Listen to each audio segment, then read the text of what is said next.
अस्सलाम वालेकुम जी, welcome back to my YouTube channel. मैं उम्मीद करती हूँ कि सब खैरियत से होंगे। तो जी मैंने अपना गाउन, स्ट्रोलर, हिजाब, कैप, वॉलेट, बैग निकाल लिया है और शूज़ भी पहन लिए। यकीनन कहीं जाने की ही तैयारी हो। तो जी हमारी तैयारी थी बाज़ार जाने की।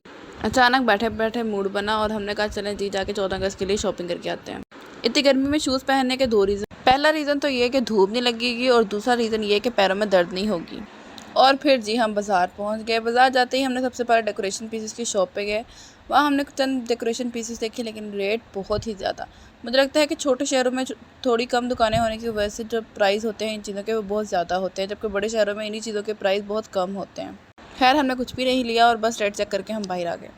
आए तो हम बाज़ार 14 अगस्त की शॉपिंग करने के लिए ही थे। यौम आज़ादी मनाने के लिए पूरे बाज़ार में जगह जगह स्टॉल लगे हुए थे और पूरे ही बाज़ार को सफ़ेद और हरे रंग की चीज़ों से भर दिया था। और जी पूरे ही बाज़ार में इन एसेसरीज़ के अलावा कपड़ों के भी बहुत से स्टॉल्स लगे हुए थे।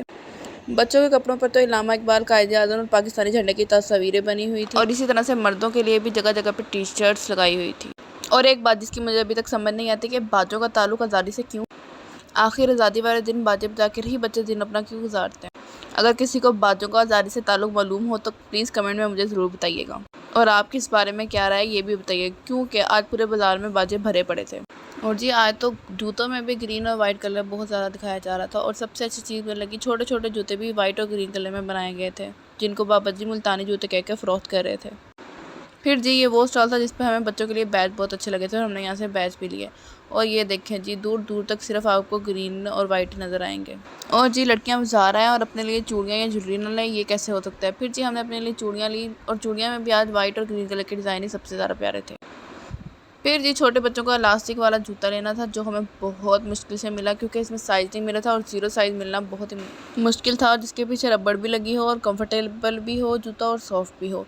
और इस स्टॉल पे मुझे वो जूते नज़र आए जो आजकल कोरियन जूतों के नाम से ऑनलाइन बहुत ज़्यादा सेल हो रहे हैं। फिर जी हम एक मेकअप स्टोर पे आए। यहाँ पे हमने कुछ मेकअप देखा और फिर बर्तनों वाली शॉप पे चले गए।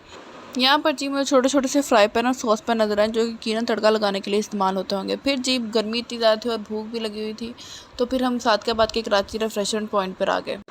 ये जी इनका मेन्यू था और हमने 2 समोसे, दही भल्ले और क्रीम चाट ऑर्डर की। इनके समोसे तो बिल्कुल ही फारिग थे, मगर दही भल्ले और क्रीम चाट बहुत मज़े की थी। और कुछ खा कर हमने घर की राह। अगर आपको ये मेरा छोटा सा व्लॉग पसंद आया हो तो मेरी व्लॉग को लाइक करें, मेरे चैनल को सब्सक्राइब करें और कमेंट करें। फिर मिलेंगे जी, अल्लाह हाफ़िज़।